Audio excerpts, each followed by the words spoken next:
Thank you, Dr.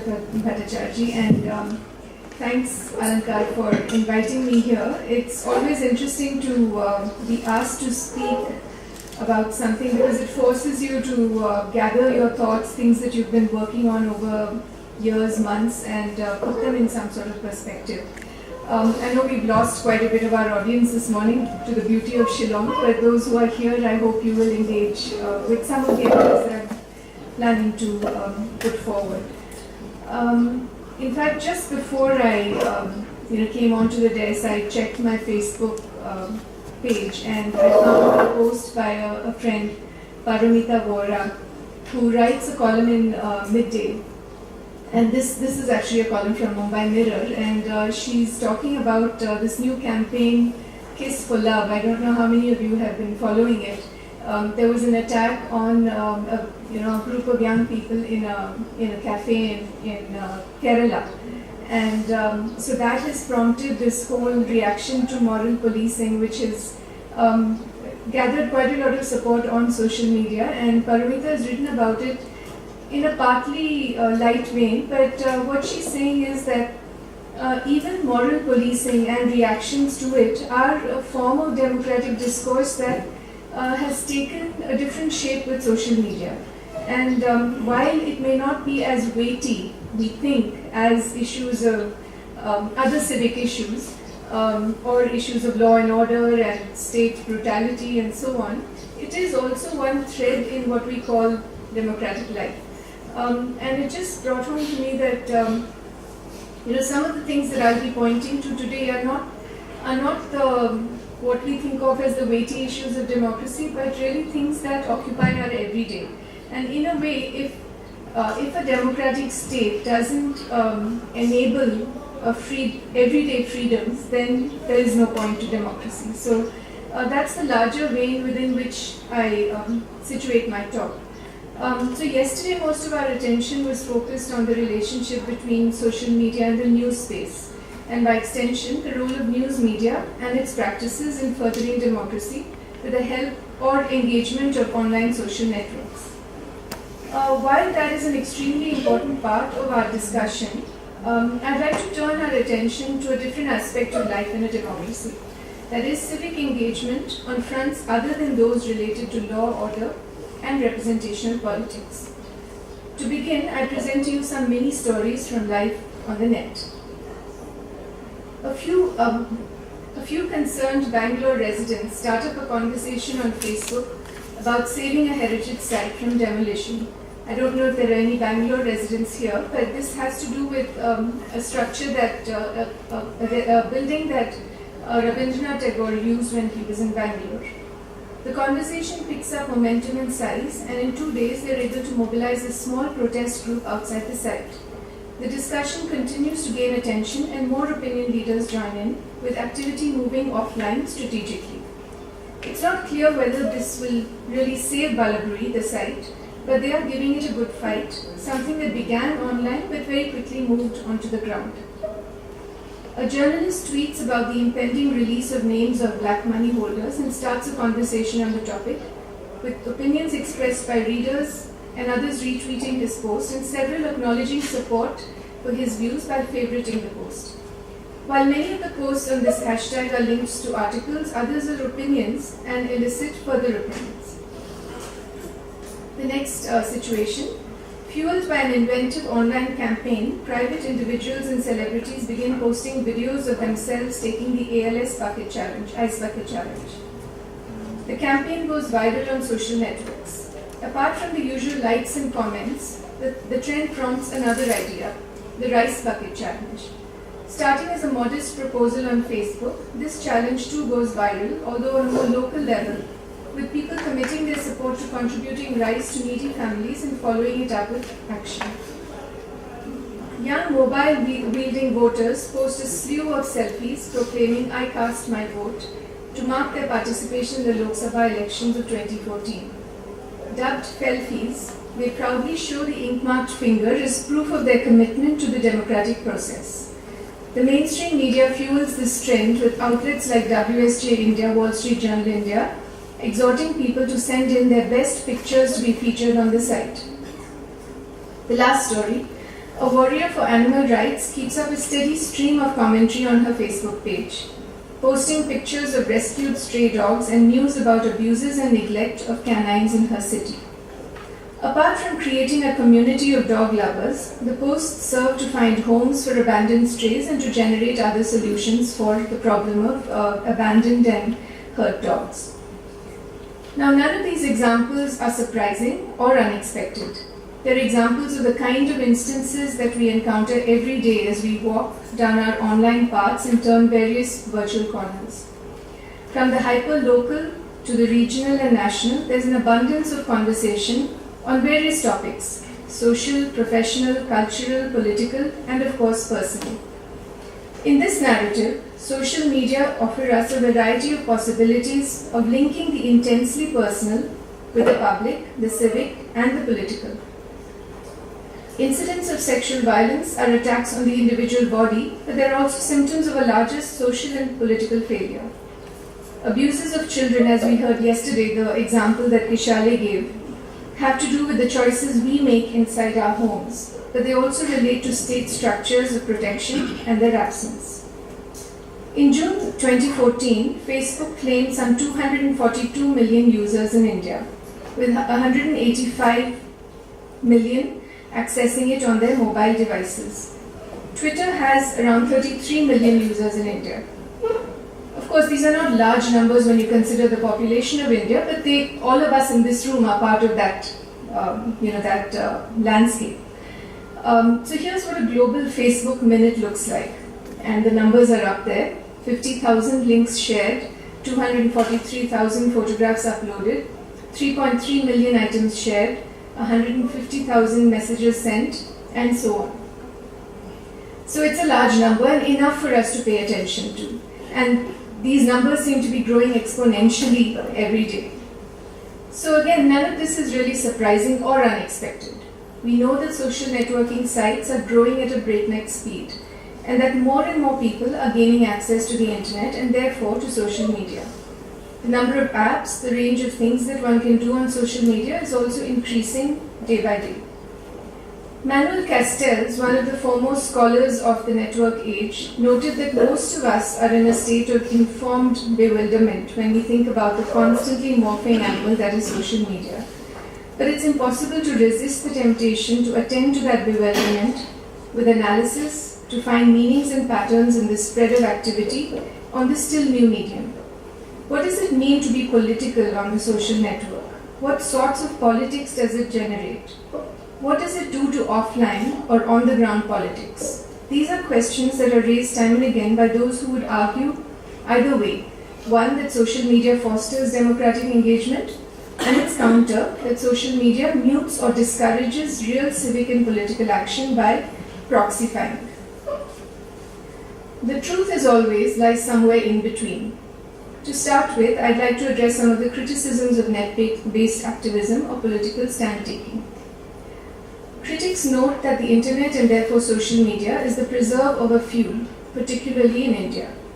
With penetration around 19%, yes, the net is not really a completely inclusive or accessible space, and this is true in more ways than one. But then it's also true that offline spaces are not entirely inclusive either. Every forum has its own boundaries that invite certain kinds of people in and keep others out. The existence of a universal public sphere is still widely debated, and I don't want to go into that at this point. I mean, Habawasian critics, people who say that it's impossible to have an ideal public sphere, are many, and that's really not the focus of my talk.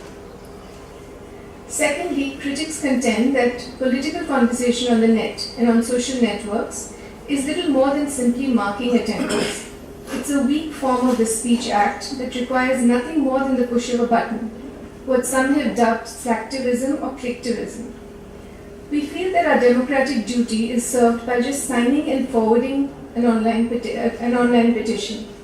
But then again, we need to think about how many people actually get on the streets to join a rally, and how many of those who walk in rallies are there for reasons beyond wanting to be counted or being part of a group. Third, critics contend that what we express on social networks is not authentic. that a political opinion stated in a Facebook post could be mere posturing, that we say things to impress and again to belong.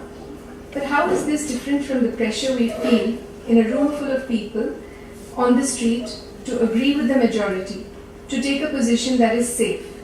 How many people really stick out their necks to say what they really mean? And how many people choose honesty over the need to belong or to be accepted? Of course, this is not to say that the social web does not generate its own kind of dominant politics, or that its algorithmic ways do not do something to the way politics is played out. It's important to recognize that social media have not sprung up in a vacuum. We've always been social. The scope and scale of social activity is what has changed. And it's always been determined by a variety of circumstances, both material and non-material. Our social, economic, and political impulses have in turn shaped or even forced changes in those circumstances. So let's take that as a given, that we've always been social. But with the availability of the network, what has changed is the scope and scale of that social activity. And it's become visible in some sense. We can see the buzz through the Twitter feeds, the Facebook posts, etc., and hear its reverberations. We must also recognize that online spaces do provide access and voice to different kinds of people in different ways than has been possible in traditional forums. People are exposed to information on a Facebook newsfeed, however manipulated by algorithms, that they would not have otherwise encountered. Online media like faking news and news laundry show everyday subversions of the mainstream and spawn new kinds of discussions among people who might have otherwise been too shy or sheltered or just disinterested to take part in such conversations. In these digital spaces, we engage in a full gamut of activities, from socializing to consuming to debating on a variety of issues, to informing ourselves in wider and deeper ways, in expressing ourselves and sharing and viewing other forms of expression. Social media are today an intrinsic part of our media ecology, and I think that is the important thing to consider. It's not that they have in themselves transformed things, but in their relationships to other things they have transformed. They are part of everyday practice, as Nick Coldry describes. As that subset of the population who are digitally connected, we live with and within social media. What this means is that these media are deeply implicated in the way we conduct our lives. They have changed the meanings and boundaries of many facets of our lives, from how we buy things, to how we relate to each other, and to how we conduct our civic life. For those of us who engage with our distributed networks on Facebook and Twitter, among others, the contours of our civic and political and cultural life are clearly outlined in the way we post, like, retweet, or favorite something. Our political selves are formed in the process of navigating these social media. Young people cut their political teeth on conversations that traverse the online and offline worlds. A gupshup that begins in the college canteen gets carried over into a late-night chat on Google Hangout. And it takes on layers of referencing and pointing with shared links and posts. We read something we like, and in sharing it with others, build a profile of ourselves that is made up as much by the headlines we choose to share as the opinions we are silently forming for future sharing. So let me go back to the examples I began with. I'll just show you the images. In the first one, communities of interest are being created for what are essentially on-the-ground activities: animal rights and heritage conservation. Both activities demand a focused and intensive follow-up if the community is to have any meaning. The first, animal rights, demands ongoing commitment and action, while the second aims to relatively quickly mobilize supporters for a time-bound cause. Neither of these could be sustained as economically and easily without social media. In the second, next slide, the viral movement around a fashionable cause allowed netizens to jump onto the charity bandwagon with something that didn't cost them anything other than a willingness to dump a bucket of cold water on themselves. For this, it earned them the label of caring community member. This was then extended and adapted by the Rice Bucket Challengers, who turned the ALS campaign into a drive for food for the needy. This succeeded because it demanded, similarly, relatively simple responses. visible activity on the page, and the donation of a quantity of rice. Not a big price to pay to build up the profile of a caring citizen. Participating in complex political conversations is perhaps less common, but social media allow us to do this with relative ease and little danger of embarrassment. Tweeting about a current topic allows us to register our presence as informed citizens. Favoriting or retweeting allows us to mark our presence in a pre-dialogic way. If we so choose, we can turn this into a dialogue by replying to a tweet or starting a conversation. Much of the opinion sharing could be dismissed as posturing, but one cannot deny that the potential for meaningful conversation does exist, as it does in offline spaces. Even lurking at the edges of the Twitterverse gives us a sense of being in the thick of discussion, of participating in some way in the discourse. Occasionally, there's an opportunity for us to demonstrate our engagement in the political process in this social space, as was evident during the 2014 elections with the posting of voter selfies, inked fingers that serve to present oneself as a conscientious citizen. Dana Boyd and Nicole Ellison define social networking sites as bounded spaces where we construct a public or semi-public profile, where we can articulate and bring into life a list of users with whom we share a connection, and inside which we interact with these users and others in their lists to form an ever-widening network. In this network, we produce ourselves as social, economic, and political beings. We produce ourselves by performing ourselves. We show ourselves through the discrete actions demanded by the network: posting, liking, responding, sharing. We position ourselves politically, culturally, socially through these same mechanisms. These specific processes are embedded within a data space that could potentially lead to a better informed, more nuanced politics. As we engage in these online communities, we're pointed to information, we encounter material that could give our opinions depth and illumine our conversations. As the social web evolves into a semantic space, what Tim Berners-Lee calls the semantic web or Web 3.0, we have the means to easily access webs of meaning that were in earlier times available only to people who were willing to spend long hours in a library. I'd like to propose a typology of roles that we play as netizen citizens. There is the concerned citizen. Actually, the next one. Yeah. There is the concerned citizen, the one who pays attention to issues of social and political relevance. There is the dissenting or critical or resisting citizen, the one who questions and debates these issues. The caring citizen signs and creates petitions, change.org, and mobilizes further support for causes. The informed or knowledgeable citizen finds and shares information in a strategic or casual manner. And finally, there is the active or engaged or conscientious citizen who takes the offline and refers to that movement online. Who takes the action offline and refers to it online. The ideal type, of course, is the last, who translates performative practice into participative practice. Whether and to what extent we will make use of this potential to move from mere performance to practice that is truly participative and transformative is still a question. In the past 2 years, we have seen the potential of social media in catalyzing and sustaining transformative political processes. We've also seen its potential to create chaos and misinformation. But what has continued to give hope is the ways in which online spaces depart from the offline, how they allow us to remake ourselves, and also the structures of the communities we inhabit. And it is perhaps this potential that we need to grasp and nurture. It may be useful to invoke the Marxist philosopher Slavoj Žižek here. Commenting on the Occupy movement, which was largely an offline, on-the-ground movement, he says that current forms of protest and political dissent still use the dominant framework as an object of opposition, as a framework which will deliver them from the present. He says that democracy's inviolable tenets are useless in articulating our unfreedom.